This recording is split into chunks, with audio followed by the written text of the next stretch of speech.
Sa Lunes, may say ka na sa pagpili ng mga susunod na mamumuno. Ang kandidato mo, ano ang say sa mga mahalagang issue na pwedeng makaapekto sa iyo, sa pamilya mo, at sa bayan?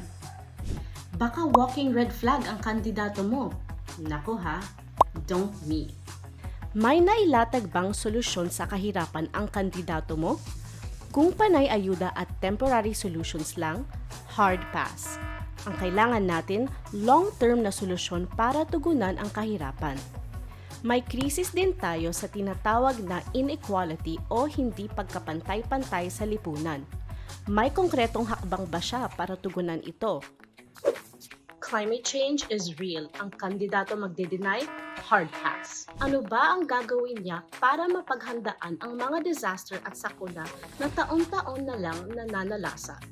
Kailangan may pangmatagalang solusyon sa krisis sa klima at conflict.